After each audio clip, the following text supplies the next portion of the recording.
సత్యం వేత్తి సమాం వేత్తి, సత్యం వేత్తి సమాం వేత్తి, యోనుతం సఖి మామను, యోనుతం సఖి మామను. రుద్రుడిని తెలుసుకున్నవాడు నన్ను తెలుసుకుంటాడు, ఆయనను అనుసరించేవాడు నన్ను అనుసరించేవాడు అవుతాడు. ఓ పార్థ, రుద్రుడు నారాయణుడు ఏకరూపులు, ఒకే సత్వం. ఈ రెండు రూపాలు ధరించి భిన్న భిన్న వ్యక్తులుగా ఉంది. లోకంలో యజ్ఞాది కర్మలలో పూజింపబడుతూ ఉంది. నాకు మరొకడు వరం ఇవ్వలేడు అని నా భావించి నేను పుత్రుడి కోసం నా ఆత్మస్వరూపుడు పురాణ పురుషుడు జగదీశ్వరుడైనటువంటి రుద్రుణ్ణి ఆరాధించాను. ఓ పార్థ, నాకు ఆధ్యాత్మయోగం తెలుసు. నేను ఎవరిని ఎక్కడి నుంచి వచ్చాను అనేది నాకు తెలుసు. ఆధ్యాత్మయోగాన్ని, లౌకికమైన అభ్యుదయాన్ని సాధించే ప్రవృత్తి ధర్మం, మోక్షం ఇచ్చే మోక్ష ధర్మం కూడా నాకు తెలుసు. సనాతన పురుషుడైన నేను, ఒక్కడనే మానవులకు తెలిసిన ఆశ్రమమైన నారాయణుడు నేను. నరుడు నుండి ఉత్పన్నం కావటం వల్ల ఆపస్సు అంటే నీటిని నారం అంటారు. అందుకని ఆ నారం అంటే జలం, నారాయణ నా అయనం నివాస స్థానం, కాబట్టి నన్ను నారాయణుడు అంటారు. అన్నిటిలో వ్యాపించిన వారిని లేక ఎవరికైనా నివాస స్థానం అయిన వారిని వాసు అంటారు. సూర్యరూపం దాల్చి నేనే నా కిరణాలతో సర్వజగత్తును వ్యాపిస్తాను.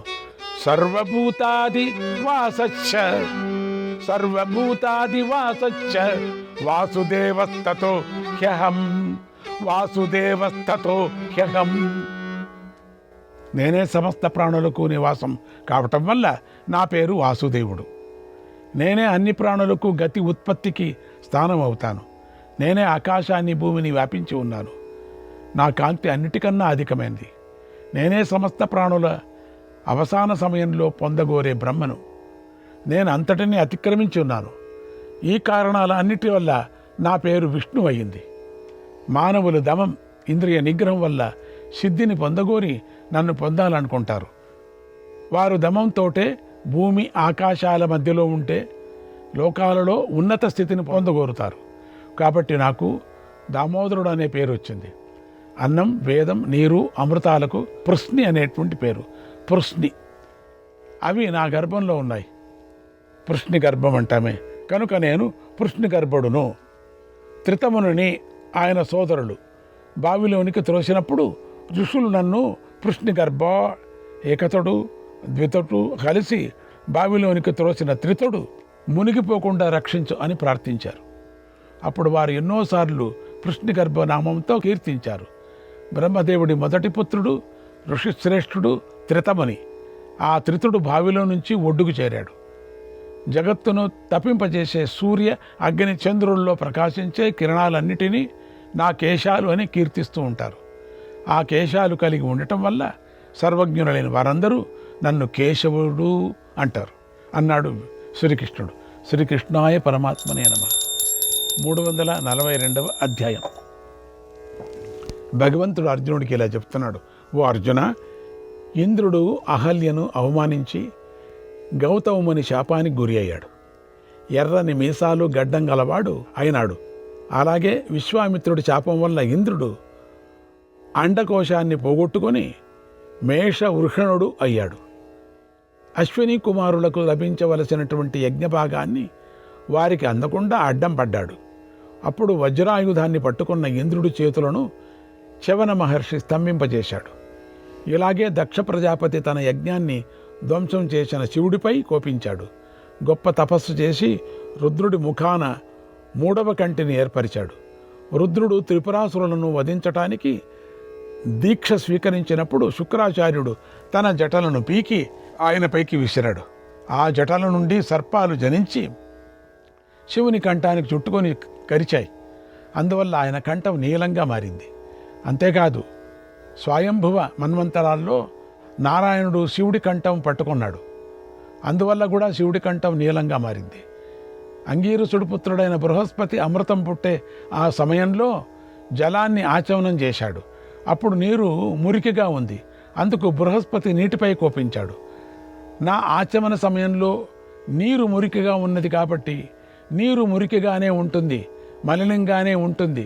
ఓ జలమా, చేపలు మొసళ్ళు తాబేళ్లతో నువ్వు కలుషితం అవుతావు అని శపించాడు. అప్పటి నుంచే జలాశయాలు జలజంతువులు నిండి ఉన్నాయి. త్వష్టకుమారుడైనటువంటి విశ్వరూపుడు దేవతలకు పురోహితుడయ్యాడు. ఆయన అసురులకు మేనల్లుడు. అందువల్ల ఆయన దేవతలకు ప్రత్యక్షంగా, అసురులకు పరోక్షంగా యజ్ఞభాగాలు ఇస్తూ ఉండేవాడు. కొంతకాలం తర్వాత అసురులు విశ్వరూపుడి తల్లి దగ్గరకు వెళ్ళి ఇలా అన్నారు, ఓ సోదరి, నీ పుత్రుడు విశ్వరూపుడనే త్రిశరుడు దేవతలకు పురోహితుడుగా ఉన్నాడు. ఇతడు ప్రత్యక్షంగా దేవతలకు చాటుగా మాకు యజ్ఞభాగాలు ఇస్తున్నాడు. అందువల్ల దేవతలు వృద్ధి చెందుతున్నారు, మేము మాత్రమే క్షీణిస్తున్నాం. కనుక అతడిని దేవతల పౌరోహిత్యం నుంచి నివారించు, అప్పుడు అతడు మా పక్షంలోకి చేరుతాడు అని వరం కోరాడు. తర్వాత విశ్వరూపుడు నందనవనానికి వెళ్ళాడు. అప్పుడు అతడి తల్లి ఇలా అంది, నాయనా, నువ్వు ఇతర పక్షాన్ని వృద్ధి చేస్తూ మేనమామ పక్షాన్ని నాశనం చేస్తున్నావు, ఇది నీకు మంచిది కాదన్నది. అప్పుడు విశ్వరూపుడు తల్లి మాటను గౌరవించాడు. నాటి దానవరాజైనటువంటి హిరణ్యకశిపుడు పక్షంలోకి చేరాడు. ఇది తెలిసిన బ్రహ్మపుత్రుడైన వశిష్ఠుడు హిరణ్యకశిపుడితో ఇలా అన్నాడు, ఓ రాజా, నువ్వు నన్ను అవమానించి ఇతర హోతును స్వీకరించావు. కనుక ఈ యజ్ఞం పూర్తి అయ్యే లోపలే నువ్వు అపూర్వమైన ప్రాణి చేతుల్లో మరణిస్తావు అని శపించాడు. ఈ వశిష్ఠ శాపం వల్ల హిరణ్యకశిపుడు అతి కొద్ది కాలంలోనే మరణించాడు. తర్వాత విశ్వరూపుడు మాతృపక్షం వృద్ధి చెందటానికి మహత్తర తపస్సు చేశాడు. ఇది తెలిసి ఇంద్రుడు అతడి తపస్సును భంగం చేయాలని అప్సరసలను పంపాడు. వారిని చూడగానే విశ్వరూపుడు మనస్సు చలించింది. వెంటనే విశ్వరూపుడు వారి మోహంలో పడ్డాడు. అప్సరసలు అతడి ఆసక్తిని గమనించి, ఇక మేము మా ఇంటికి వెళతామన్నారు. అప్పుడు విశ్వరూపుడు, నా దగ్గరే ఉండండి, నా ఇల్లే మీ ఇల్లు, నాతోనే ఉండండి, మీకు మేలు జరుగుతుందన్నాడు. అప్సరసలు, మేమందరము అప్సరసలం, దేవతాస్త్రీలం, మేము ఇంతకు పూర్వమే ఇంద్రుణ్ణి స్వీకరించి ఉన్నాం, మేము ఆయన మాట ప్రకారం నడుచుకోవాలన్నారు. అప్పుడు విశ్వరూపుడు ఇలా అన్నాడు, ఓ సుందరీమణులారా, నేటి నుంచి ఇంద్రుడితో కూడా దేవతలు ఉండరు అని మంత్రజపం చేశారు. ఆ మంత్రబలంతో త్రిశిరుడు వృద్ధి చెందాడు. ఆయన ఒక శిరస్సుతో యథావిధిగా లోకంలోని ద్విజులు యజ్ఞాలలో హోమం చేసిన హవిస్సు సోమరసాన్ని, రెండవ శిరస్సుతో అన్నాన్ని, మూడవ శిరస్సుతో దేవాదులు తేజస్సును పానం చేశాడు. అప్పుడు సోమపానం అతడి సమస్త శరీరం పరిపుష్టమైంది. ఆ త్రిశిరుడిని చూసి, అంటే మూడు తలలు, ఇంద్రుడు దేవతలతో కలిసి చింతించాడు. అప్పుడు దేవతలు ఇంద్రునితో కలిసి బ్రహ్మదేవుడి వద్దకు వెళ్ళి ప్రార్థించారు, ఓ దేవ, అన్ని యజ్ఞాల్లోనూ సమర్పించబడిన సోమరసాన్ని విశ్వరూపుడు త్రాగుతున్నాడు, అందువల్ల మాకు భాగాలు లేకుండా పోయాయి. రాక్షస పక్షం వృద్ధి చెందుతోంది, మేము మాత్రం క్షీణిస్తున్నాం, కనుక మాకు మేలు చెయ్యి అని ప్రార్థించారు. అప్పుడు బ్రహ్మదేవుడు వారితో ఇలా అన్నాడు, ఓ దేవతలారా, దదీచి తపస్సు చేస్తున్నాడు, ఆయన శరీర త్యాగం చేసేలాగా వరాన్ని కోరండి. ఆయన తనువును విడిచిపెట్టిన తర్వాత ఆ శరీరంలోని ఎముకలతో వజ్రాయుధాన్ని తయారు చేయండి అన్నాడు. తర్వాత దేవతలు దదీచి మహర్షి తపస్సు చేస్తున్న చోటుకి వెళ్ళారు. ఇంద్రుడితో కలిసి దేవతలు ఆ మహర్షిని ప్రార్థించారు. అప్పుడు ఆ మహర్షి ఇలా అన్నాడు, ఓ దేవతలారా, మీకందరికీ స్వాగతం, నేను మీకేం చేయాలో చెప్పండి అన్నాడు. అప్పుడు దేవతలు ఇలా అన్నారు, ఓ భగవంతుడా, లోకహితం కోసం మీరు మీ శరీరాన్ని విడిచిపెట్టండి అని కోరారు. ఆ మాట విని దదీచి మహర్షి కలత చెందలేదు, ఉదాసీనుడై కాలేదు. ఆయన మహాయోగి, సుఖదుఖాలలో సమానంగా ఉన్నవాడు. ఆయన వెంటనే ఆత్మను పరమాత్మలో ఏకం చేసి శరీరం విడిచాడు. తర్వాత ఆయన ఎముకలను దేవతలు గ్రహించి వజ్రాన్ని నిర్మించారు. ఆ వజ్రాయుధంతో విష్ణువు ప్రవేశించాడు దాంట్లో. దానితో ఇంద్రుడు విశ్వరూపుణ్ణి వధించాడు, అతని 3 తలలను ఖండించాడు. తర్వాత ప్రజాపతి అయిన త్వష్ట విశ్వరూపుడి శరీరాన్ని మథించాడు. అప్పుడు వృత్రాసురుడు పుట్టాడు. అతన్ని కూడా ఇంద్రుడు ఆ వజ్రాయుధంతోనే సంహరించాడు. అప్పుడు 2 విధాలైన బ్రహ్మహత్య ఇంద్రుడిని పట్టుకొని పీడించింది. దాంతో ఇంద్రుడు దేవరాజ్యాన్ని విడిచిపెట్టాడు. మానస సరోవర జలంలో పుట్టినటువంటి ఒక చల్లని కమలం వద్దకు చేరాడు. అక్కడ అణిమాది ఐశ్వర్యం యోగంతో ఇంద్రుడు అణుమాత్ర రూపాన్ని ధరించి తామరంలోకి ప్రవేశించాడు. ఇలా బ్రహ్మహత్య భయంతో ఇంద్రుడు అదృశ్యమైపోగా జగత్తునకు రాజు లేడు. దేవతలతో రజోగుణ తమోగుణాలు ప్రవేశించాయి. మహర్షులు మంత్రాలు ప్రయోజనం లేకుండా పోయాయి. రాక్షసులు వృద్ధి చెందారు. వేదాధ్యయనం సాగలేదు. ఇంద్రుడి రక్షణ లేకపోవటంతో ముల్లోకాలు బలహీనమైపోయాయి. అతి తేలికగా జయించడానికి వీలుగా అయిపోయాయి.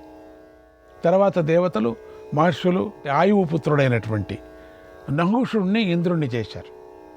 నహుషుడి నదుట సమస్త ప్రాణులు తేజస్సు 500 జ్వాలలతో కూడినటువంటి జ్యోతులు వెలుగుతూ ఉండేవి. కాబట్టి వాటితో నహుషుడు రాజ్యాన్ని పాలించసాగాడు. అప్పుడు లోకులు సహజ స్థితిలోకి వచ్చారు, ప్రసన్నులయ్యారు.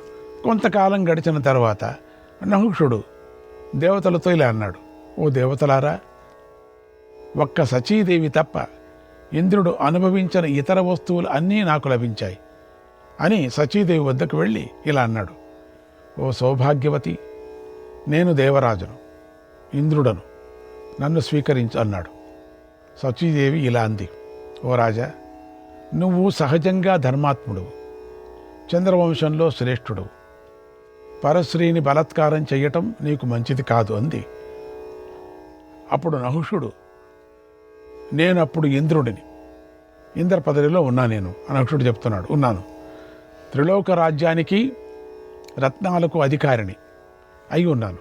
కనుక నిన్ను కోరటం అధర్మం కాదు. నువ్వు పూర్వ ఇంద్రుడు అనుభవించిన దానివే కదా, కనుక నన్ను కూడా ఆనందింపజేయి అన్నాడు. అప్పుడు సచీదేవి ఇలా అంది, ఓ రాజా, నేను ఒక వ్రత నియమంలో ఉన్నాను. ఆ నియమం ఇంకా పూర్తి కాలేదు. అది పూర్తి అయిన కొద్ది రోజుల్లోనే నేను నీ వద్దకు వస్తాను అంది. ఆ మాటలు విని నహుషుడు వెళ్ళిపోయాడు. తర్వాత సచీదేవి నహుషుడికి ఎంతో భయపడి దుఃఖించింది. తన భర్తను చూడాలనే కోరికతో బృహస్పతి వద్దకు వెళ్ళింది. దేవగురువు ఆమె బాధను చూసి ధ్యాన స్థితిలో ఆమె భర్తను తిరిగి పొందాలని కోరుకుంటుందని తెలుసుకున్నాడు. ఆమెతో ఇలా అన్నాడు, అమ్మా, నువ్వు నియమాలు పాటించు, వరాలిచ్చే ఉపశ్రుతీదేవిని ఆరాధించు, ఆహ్వానించు, ఆమె నీ భర్తను నీకు చూపిస్తుంది అన్నాడు. సచీదేవి ఆ మాటను పాటించింది.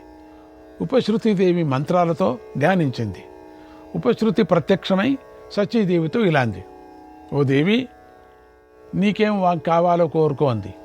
సచీదేవి ఆమెకు నమస్కారం చేసి ఇలా అంది, ఓ తల్లి, నాకు నా భర్తను దర్శింపజేయి అని ప్రార్థించింది.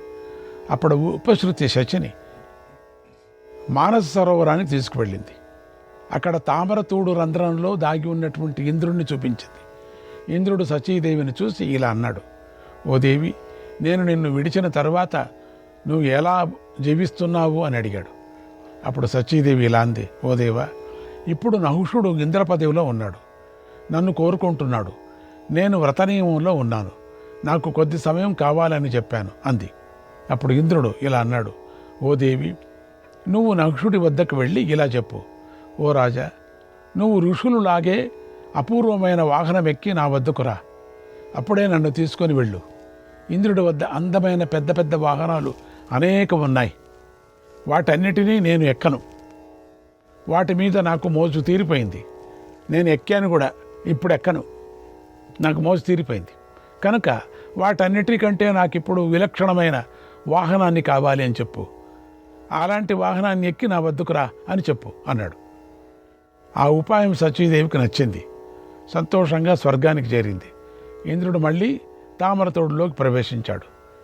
ఇంతలో నహుషుడు సచీదేవి వద్దకు వచ్చి ఇలా అన్నాడు, ఓ దేవి, నువ్వు కోరిన గడువు పూర్తి అయిపోయింది అన్నాడు. అప్పుడు సచీదేవి ఇంద్రుడు చెప్పిన ఉపాయాన్ని అమలుపరిచింది. నహుషుడు ఆ ఉపాయాన్ని విని సంతోషించాడు. మహర్షులు మోసే వాహనాన్ని ఎక్కి సచీదేవి వద్దకు బయలుదేరాడు. అప్పుడు ఇంద్రుడు అగస్త్యుడు మొదలైన వాహకులైనటువంటి మహర్షులను, వేగంగా వెళ్ళండి, తొందరగా వెళ్ళండి, వెళ్ళండి, వెళ్ళండి అని నిందిస్తూ పాదాలతో వారిని తన్నాడు. తన్ని పెట్టేశాడు ఆ ఋషులంతా కూడా. ఆ దెబ్బలు తనకు తగలటంతో అగస్త్యుడు పొట్టిగా ఉంటాడు కదా పాపం, వీళ్ళంతా కొంచెం పొడవుగా ఉన్నారు. ఇట్లుంది, అది ఇట్లా మోస్తున్నారు, అది ఇట్లా ఇట్లా వెళుతున్నది. వీటికి ఒక మాదిరి అయింది నహుషుడికి, ఇంద్రుడికి, డూప్లికేట్ ఇంద్రుడు. ఇట్లా ఇట్లా అయిపోయింది. అట్లా అట్లా పాళ్యంలో పడటం, కింద పడటం పైన. వాడికి చాలా కోపం వచ్చింది. అగస్త్యుడిని తన్నాడు. పోతావలే సరేగిపో అన్నాడు. ఆ దెబ్బలకు తనకు తగలటంతో అగస్త్యుడు కోపించాడు. ఇలా శపించాడు, నహుష, ఈ భూమి పర్వతాలు ఉండేంతకాలం నువ్వు పామువై భూమి మీద పడి ఉండు, ఛీ అని శపించాడు. వెంటనే నహుషుడు వాహనం మీద నుండి జారి కింద పడ్డాడు. ఎక్కడికో పోయేవాడు ఎక్కడికో వెళ్ళాడు. అప్పుడు మళ్ళీ ముల్లోకాలు రాజులేనివయ్యాయి. అప్పుడు దేవతలు, ఋషులు ఇంద్రుడి కోసం మళ్ళీ మహావిష్ణువుని వెళ్ళి కోరుకున్నారంతా కూడా. ఓ దేవా, బ్రహ్మహత్య పీడితుడైన ఇంద్రుణ్ణి రక్షించు అని ప్రార్థించారు.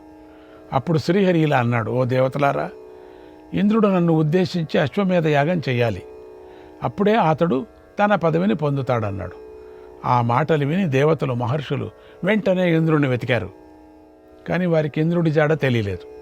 అప్పుడు వారు సచీదేవితో ఇలా అన్నారు, ఓ కళ్యాణి, నువ్వే వెళ్ళి ఇంద్రుడిని తీసుకొని రా అన్నారు. సచీదేవి వెంటనే మానస సరోవరానికి వెళ్ళి జరిగిన వృత్తాంతాన్ని ఇంద్రుడికి చెప్పింది. ఇంద్రుడు సరస్సులో నుంచి బయటకు వచ్చి బృహస్పతి వద్దకు వచ్చాడు. బృహస్పతి ఇంద్రుడి చేత అశ్వమేధం అనేటువంటి మహాయజ్ఞం చేశాడు. ఆ యజ్ఞంలో కృష్ణ సారంగం అనేటువంటి యజ్ఞాశ్వాన్ని విడిచిపెట్టాడు. బృహస్పతి దానినే వాహనం చేసి ఇంద్రుడిని మళ్ళీ ఇంద్ర పదవికి అర్హుడిని చేశాడు. ఆ తర్వాత దేవతలు, ఋషులు స్తుతిస్తుండగా ఇంద్రుడు పవిత్రుడయ్యాడు, స్వర్గాధిపతి అయ్యాడు. తర్వాత బ్రహ్మహత్య పాపాన్ని స్త్రీలు, అగ్ని, చెట్లు, గోవులు అనే 4 స్థానాలకు విభజించి ఇచ్చాడు. ఈ విధంగా ఇంద్రుడు బ్రహ్మతేజస్సుతో అభివృద్ధి పొందాడు. శత్రు సంహారం చేసి మళ్ళీ తన స్థానాన్ని పొందాడు. నహుషుడికి శాప విముక్తి కలగటానికి దేవతలు, ఋషులు ఇంద్రుని ప్రార్థించగా ఇంద్రుడు ఇలా అన్నాడు, ఓ దేవతలారా, నహుషుడి వంశంలో జన్మించే ధర్మరాజు నహుషుడి ప్రశ్నలకు తగిన సమాధానాలు చెబుతాడు. బంధించబడిన భీముణ్ణి బంధ విముక్తుణ్ణి చేస్తాడు. అప్పుడే నహుషుడికి శాప విమోచనం కలుగుతుందన్నాడు.